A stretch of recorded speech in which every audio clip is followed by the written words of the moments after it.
여러분 안녕하십니까. 저는 김동명 예비역 대령입니다. 저는 지금 독일 통일 30주년을 맞아서 독일 통일의 교훈과 그리고 한반도 통일 방안에 대해서 특강을 이어가고 있습니다.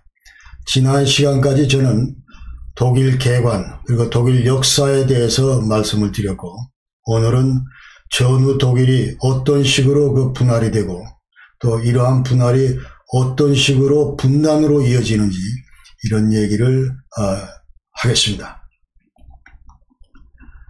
1871년도에 그 독일 제국이 들어서고 나서 1945년까지 74년 동안 독일은 무려 2차례에 걸친 양차 대전을 일으킨 지역이었습니다.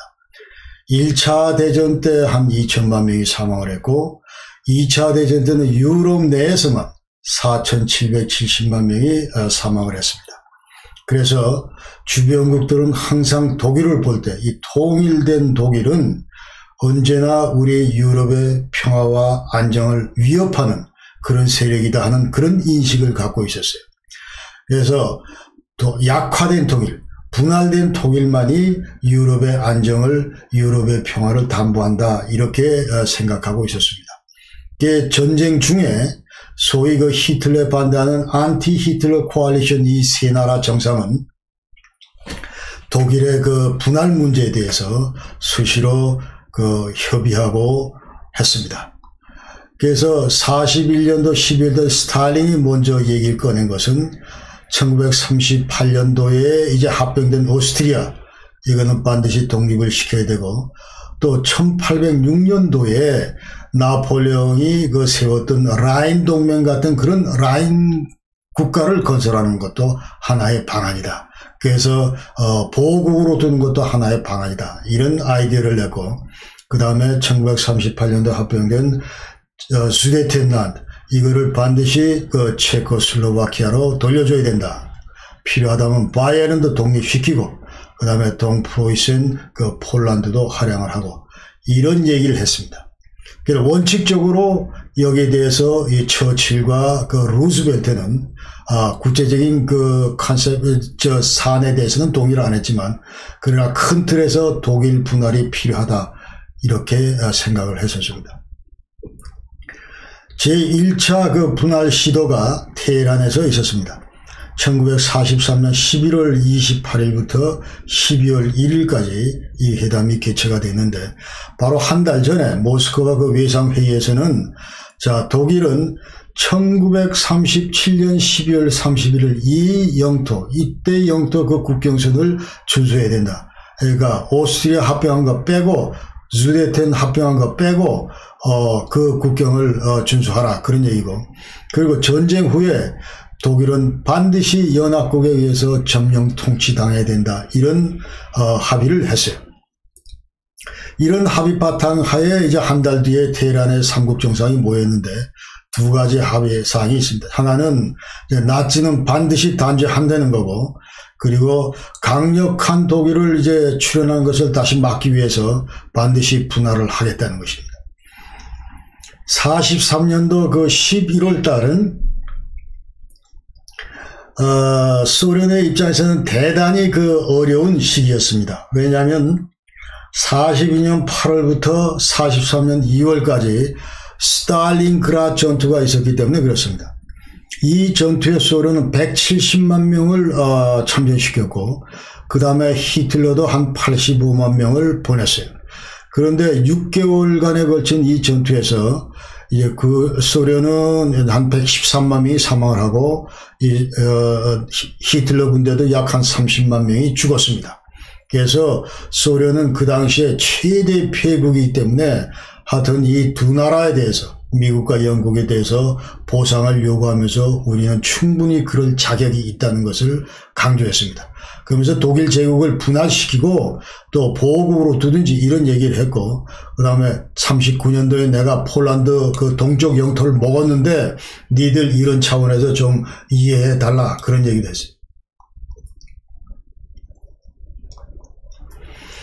여기에 대해서 처칠은 갑자기 그 성냥개비 3개를 꺼내서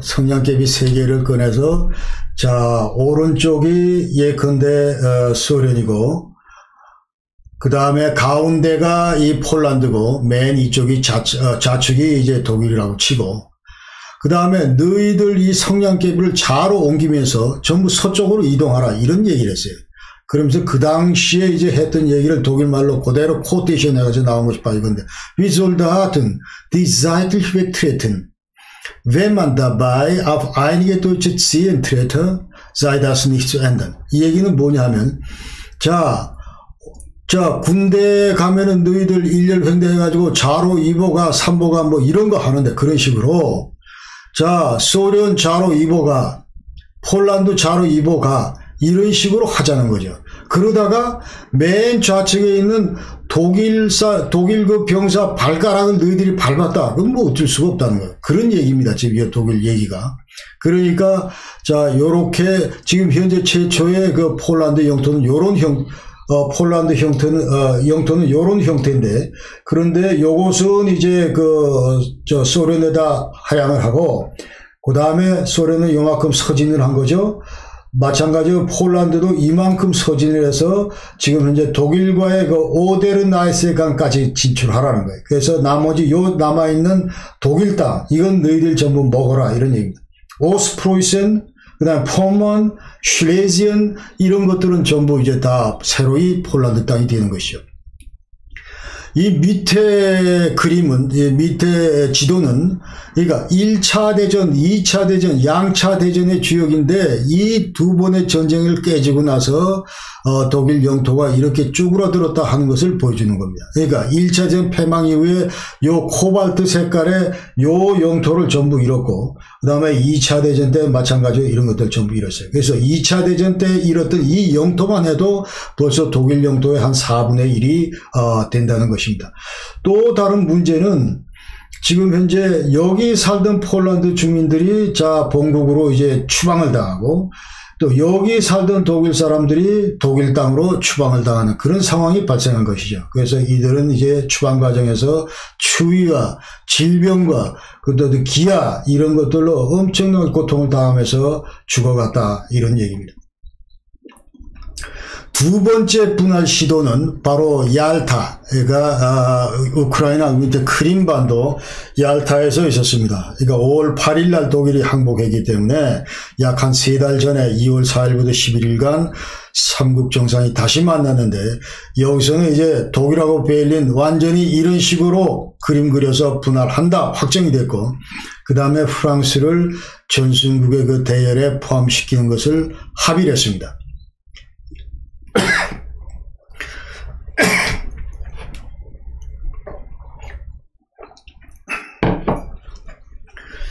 여러분도 아시다시피 40년 6월 달에 이제 나치에 의해서 점령을 당했죠, 프랑스는.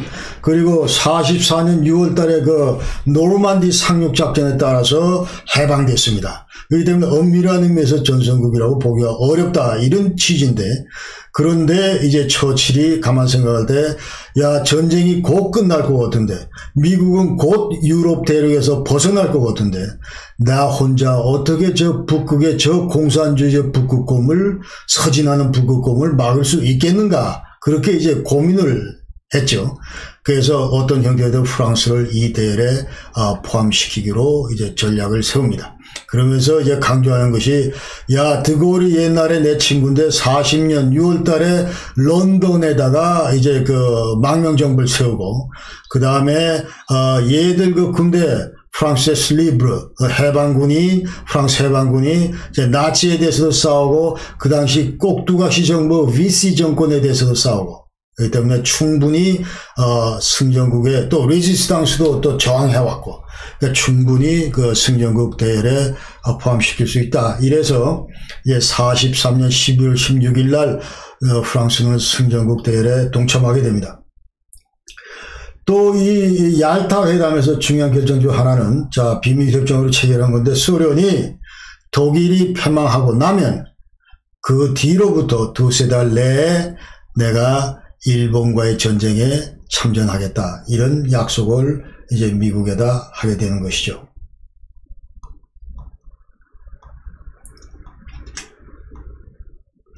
자, 지금 그림에서 보는 바와 같이 독일은 이렇게 4등분으로 나눠집니다. 맨 오른쪽이 이제 소련이고, 영국, 저 밑에 오른쪽이 미국, 좌측이 프랑스고, 독일 땅뿐만 아니고, 저 동독 지역에 있는 그 베를린도 마찬가지 이렇게 이제 4등분으로 분할됐다. 요 분할된 것은 이제 울퉁불퉁한데, 이렇게 들락날락한데, 그러니까 요 빨간 지역은 이제 마지막 끝날 때 소련군이 점령한 지역입니다. 그러니까 베를린 전체는 이제 23개 그 구로 돼 있는데, 예, 근데 요 9개 구는 이제 소련군이 점령한 것이요. 그래서 61년 8월 13일 날, 그때 그 베를린 장벽을 이제 설치를 하는데, 그 당시에 요런 라인을 따라서 설치를 했다 하는 것을 우리가 아실 수가 있습니다. 독일뿐만 아니고 오스트리아 비엔나도 마찬가지로 전승 4개국에서 분할이 됐다. 이렇게 아시면 되겠고, 그 다음에 45년 이후, 패전 이후의 독일 상황에 대해서 간략히 말씀드리겠습니다. 5월 8일 날 독일은 무조건 항복을 했습니다. 그 당시에 이제 그 두 명의 주요 그 정부 수반인데, 이 사람들은 5월 23일 날 체포돼서, 이 위에 있는 사람은 칼 데니츠라는 사람이고, 요 밑에 있는 사람은 루츠 폰 크로지크라는 사람인데, 그래서 4월 30일 날 히틀러가 권총으로 자살을 하죠. 자살하는데 하루 전날 29일 날 이제 유서를 써놓고, 그 유서에 뭐라고 했냐면, 칼 데니츠 보고 이 양반을 라이스 프레지덴트 여제국 대통령을 하고, 그 다음에 오버비페사버 웨마, 네가 나치 군대 총사령관 해라, 이제 그렇게 유서에 적어놨고, 또 이 밑에 크로직한테는, 이 사람은 사실은 그 전쟁 기간 내내 그 재무장관을 했던 사람인데, 이 재무장관도로 네가 실질적인 이제 찬슬러 총통이다, 이렇게 얘기를 하면서 나라 살림은 네가 책임져라, 이렇게 이제 써놓고 간 것이죠. 그러면서 45년 6월 5일 날 승전국들은 이제 베를린 선언을 합니다. 그러니까 앞으로 독일, 앞으로 베를린, 이거는 완전히 주권을 상실하고 이제 승전국의 그 손안에 이제 전부 들어왔다. 그러니까 모든 책임과 권한을 승전국이 행사한다. 이제 그런 내용을 담은 것이 바로 베를린 선언이다. 그 다음에 5월 8일 날 무조건 항복 이후에, 그러면 이제 전후 독일 질서를 어떻게 우리가 좀 확정 지을 것인가 해서 마찬가지로 승전국들이 전부 모였습니다. 요번에는 포츠담에서 모였습니다. 이 포츠담은 독일 베를린에서 약 한 30km 남쪽에 있는데 45년 7월 17일부터 8월 2일까지 모였다. 그 당시 이제 미국에서는 그 루스벨트가 사망을 했고, 그 후임으로 이제 트루만이 등장을 했고, 그 다음에 스탈린 그대로고, 맨 처음에 영국은 처치를 했다가 도중에 이제 하원에서 처치를 패하게 됩니다. 그러면서 클레먼 애틀리로 교체가 되고, 이 회담에 프랑스는 불참을 하게 됩니다. 왜냐하면 이 포츠담 회담의 주인공은, 그 주인은 스탈린이었어요. 스탈린은 나는 그 프랑스는 재수없어서 못 부르겠다, 이런 식으로 이제 그 해서 아예 초청을 안 해버렸습니다. 그러나 8월 2일 날 마지막 날 그 체결한 포츠담 협정에는 프랑스도 서명을 했다, 그런 말씀드리고, 자, 여기가 이제 포츠담 회담이 열렸던 그 장소 시칠렌호프입니다. 아까 말씀드린 대로 자 30km 남쪽에, 그러니까 그 당시에 그 베를린은 완전히 폭격으로 성한 그 건물이 하나도 없었어요. 하나도 없었고, 여기가 이제 그 유일하게 남아있던 데다 하는 거고, 그래서 요 그림 가운데 지금 요 빨간 꽃들이 보이죠? 요 자세히 들여다보면 별 모양인데, 이 사이에 빨간 꽃을 심어놓고 하얀 꽃으로 둘러쌌습니다. 이것은 과연 무엇을 의미하는 것일까요? 그러니까 그 당시에 그 연합국들은, 여기 이제 스탈린이 그 오랫동안 여기 머물면서 회담을 하는데, 잘 봤지? 네가 지금 요 가운데 있고, 우리 자유 그 연합 진영들이 전부 너를 뺑뺑 둘러싸고 있으니까 꼼짝 마라. 그런 이제 상징적인 그 제스처를 이제 보여준 것이죠. 그리고 시칠렌호프는 조금 전에 요 시칠렌호프는 독일의 마지막 황제 그 빌헬름 2세가 이제 자기 그 며느리 위해, 시칠리아 그 며느리 위해서 이제 만드는 그런 거다. 만든 왕궁이다 이렇게 생각을 하시면 되고, 그 다음에 8월 2일 날 이제 포츠담 협정을 발표를 하게 되는데, 여기에는 말씀드린 대로 점령 지역을 이제 확정하고, 그리고 연합국 통제에 설치하는 문제들이 전부 망라돼 있고, 그리고 연합국 통치 원칙 OD라고 하는 그 통치 원칙이 여기에 전부 이제 포함이 되어 있습니다. 제일 중요한 것은 앞으로 전후 독일은 완전히 그 나치 잔재를 전부 청산하겠다는 것이에요. 그래서 탈나치와 데나치피치어로, 그래서 이건 뭐냐면 이제 1946년도 1월 달에 연합국 통제위원회가 이제 탈나치 관련해서 훈령을 이제 발표합니다. 거기에 따르면은 이제 모든 나치 관련된 거, 예컨대 정치 분야, 경제 분야, 무슨 법 조문이나 사회 분야, 문화 분야 이런 데 걸쳐서 모든 나치 관련된 건 전부 없애라는 것이죠. 그리고 또 나치 관련된 사람들이 한 850만 되는데, 이 전부 잡아다가 점령 구역별로 전부 단죄하고 하라는 거예요. 그 다음에 이제 나치 관련해서 무슨 서적이나 아니면 뭐 배지나 제복이나 이런 것들이 있으면 전부 다 폐기하라는 겁니다.